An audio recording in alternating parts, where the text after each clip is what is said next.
Mes chers compatriotes, hôtes étrangers qui vivaient parmi nous, au seuil du Nouvel An, je suis heureux de vous adresser mon message de vœux.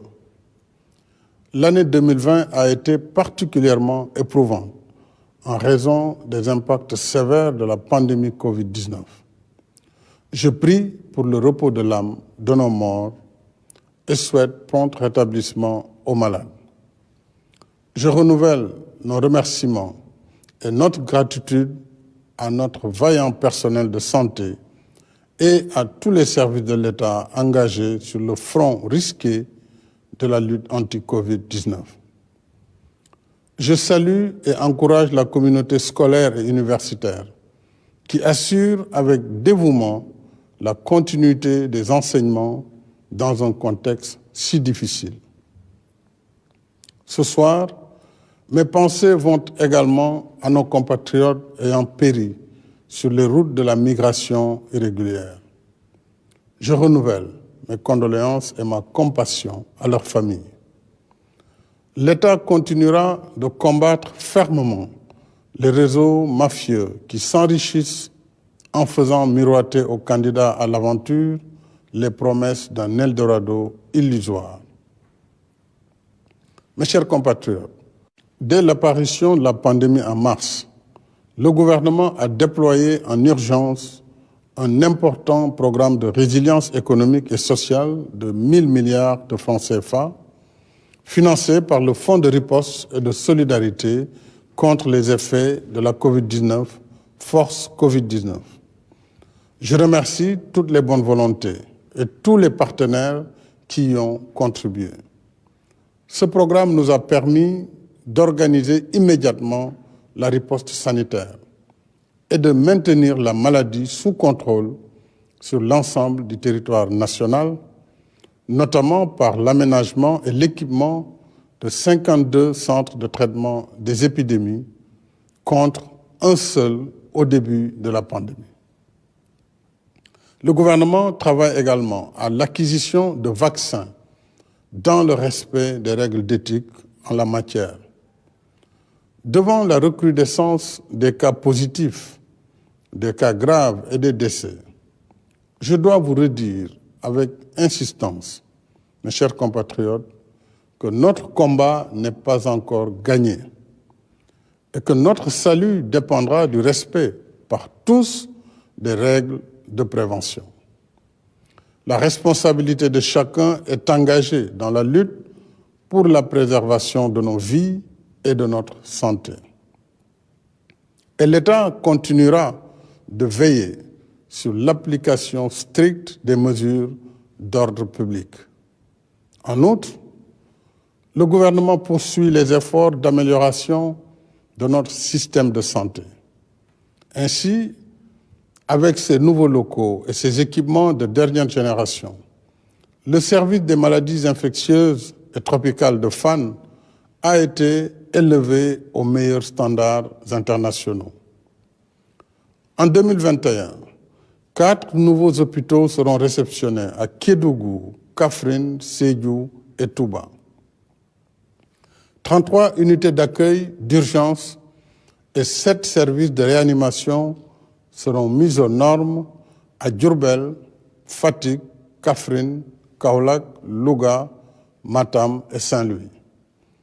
6 centres de dialyse seront ouverts à Ndioum, Kolda, Kaffrine, Sédhiou, Agnam et Kédougou, portant le nombre à 25.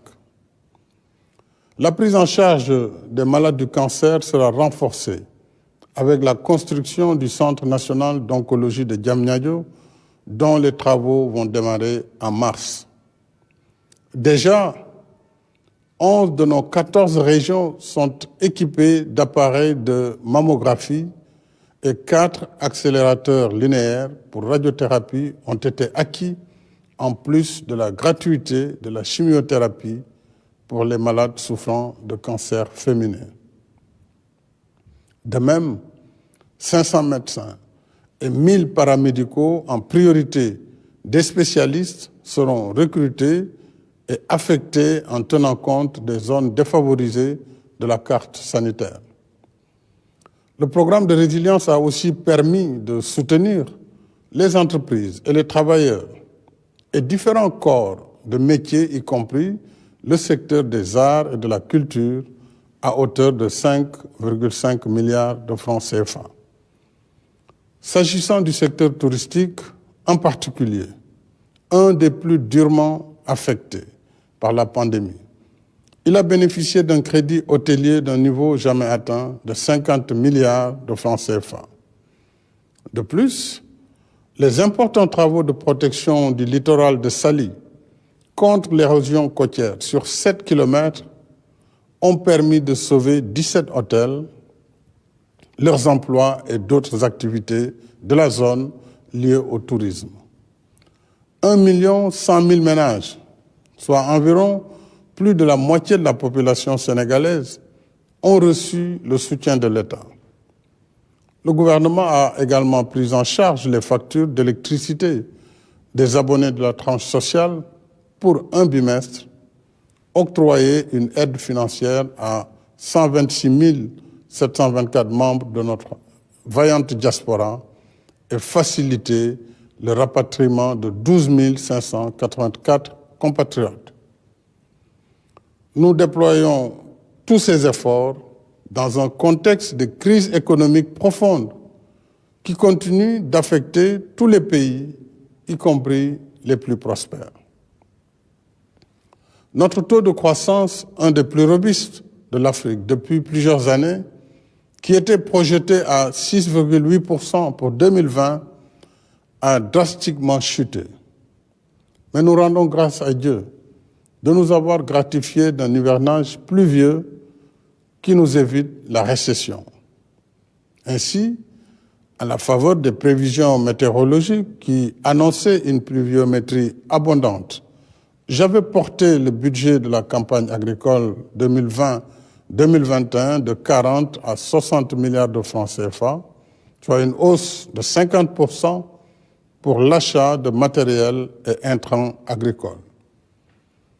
Grâce à nos efforts, les récoltes de cette saison ont battu tous les records.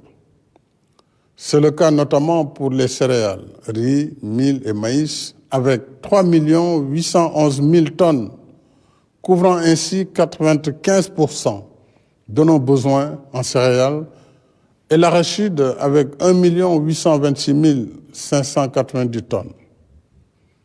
En soutien à nos braves paysans, le prix plancher du kilogramme d'arachide a été relevé à 250 francs CFA contre 210 francs l'année dernière. La campagne de commercialisation connaît un franc succès.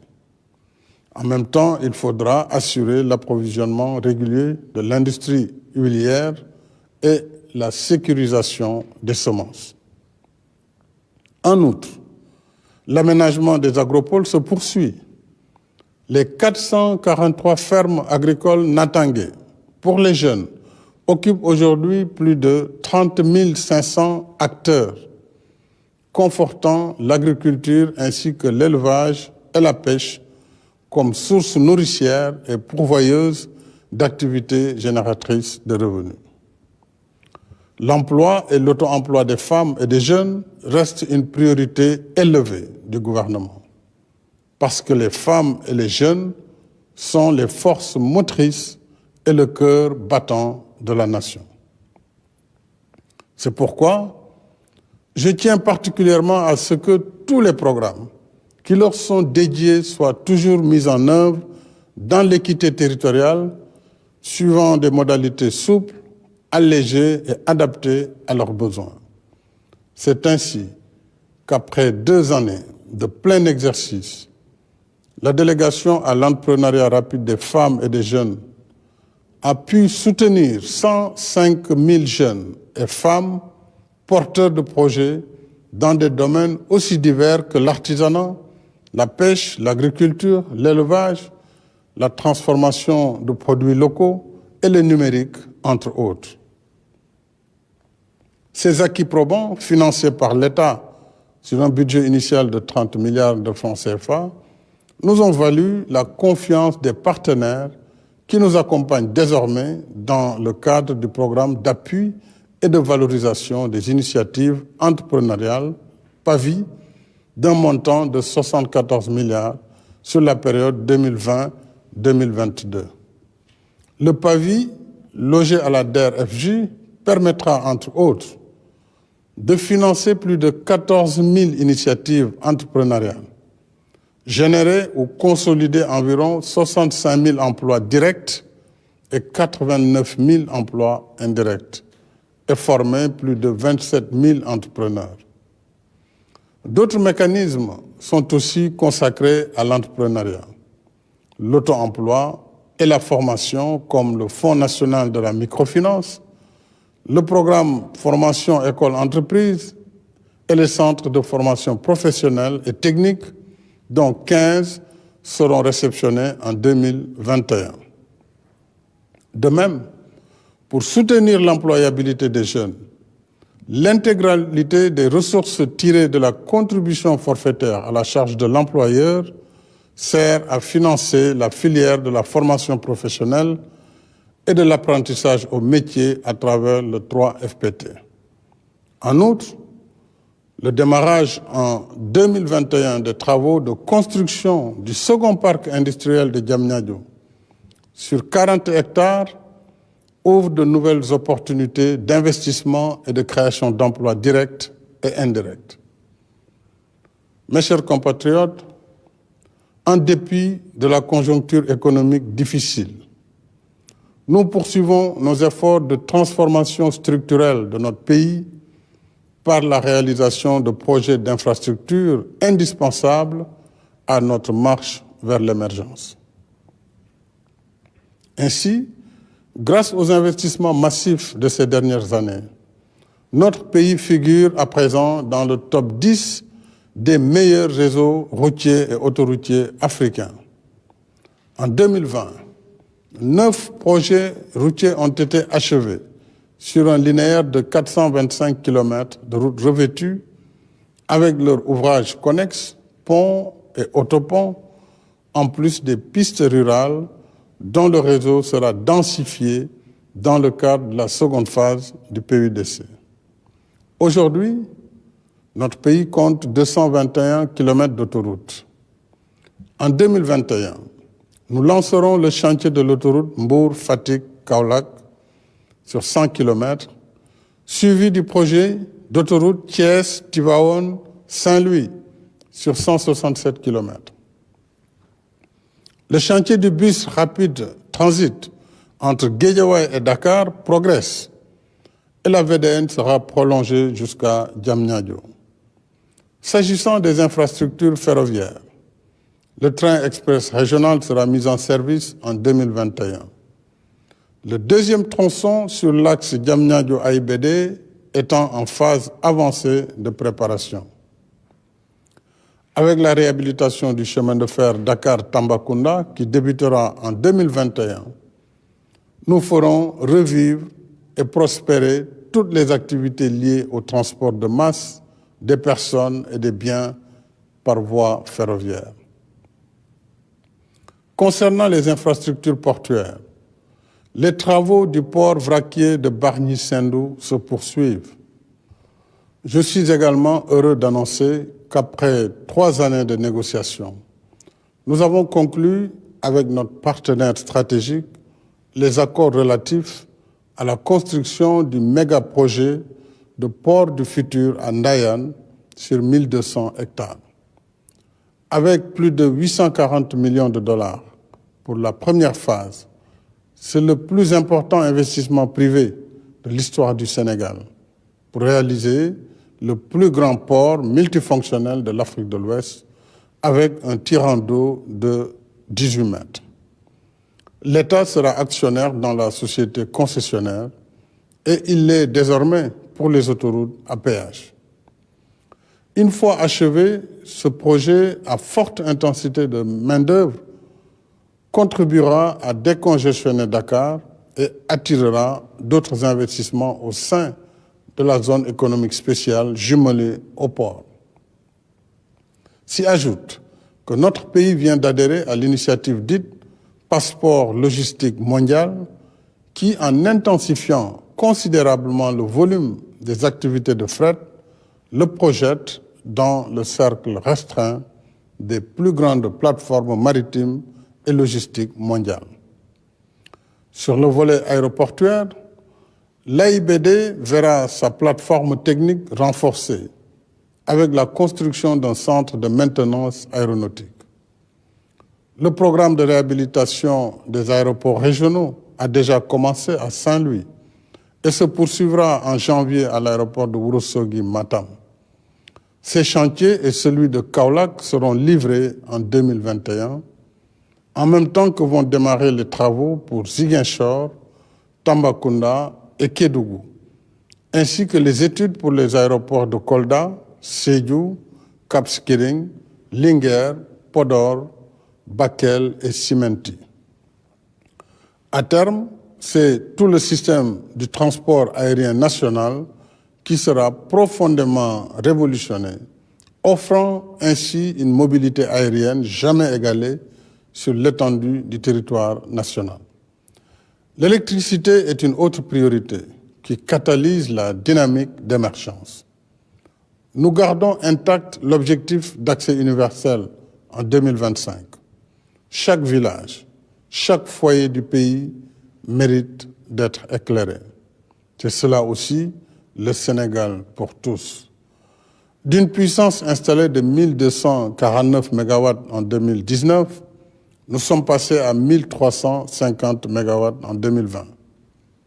Le programme d'installation de 50 000 lampadaires solaires étant achevé, nous lancerons en 2021 un nouveau programme de 100 000 lampadaires solaires pour couvrir l'ensemble des communes du Sénégal et un projet d'électrification solaire de 1000 villages qui s'ajoutera à celui en cours pour 300 villages. De même, le PUDC lancera un nouveau chantier d'électrification de 2000 villages qui bénéficiera à 433 144 habitants et augmentera ainsi de 11,36% le taux d'électrification rurale. Je me réjouis également de la signature en octobre dernier du contrat de construction d'une centrale électrique à gaz de 300 MW à capitaux entièrement sénégalais. Cette première de l'histoire du Sénégal dans ce domaine illustre de façon concrète l'application de la loi sur le contenu local pour l'exploitation future de nos ressources gazières et pétrolières. Mes chers compatriotes, avec un budget de 4 589 milliards de francs CFA contre 4 251 en 2020, 2021 devra être une année de relance de l'activité économique, en dépit des aléas liés à la pandémie.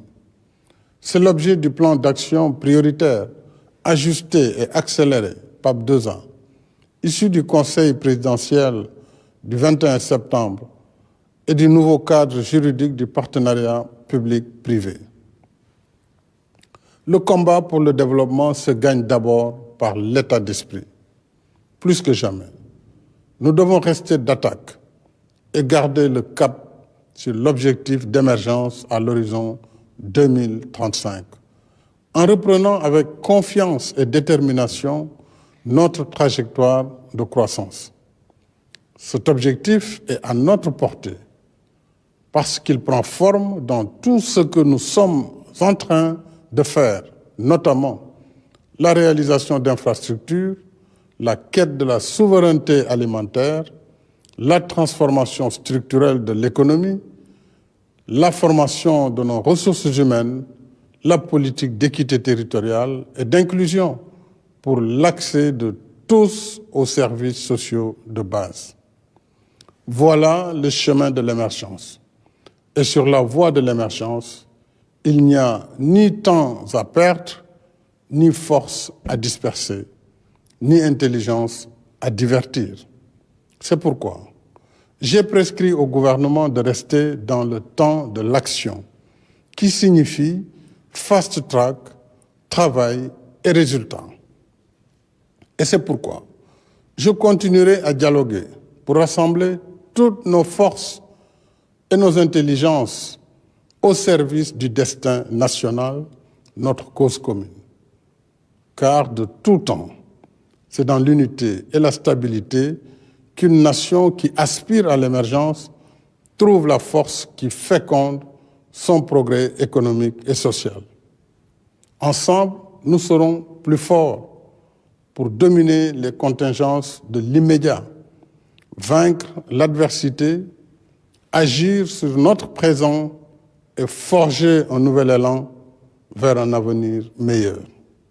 À chacune et chacun de vous, mes chers compatriotes, j'adresse mes vœux affectueux de bonne santé, de bien-être et de réussite.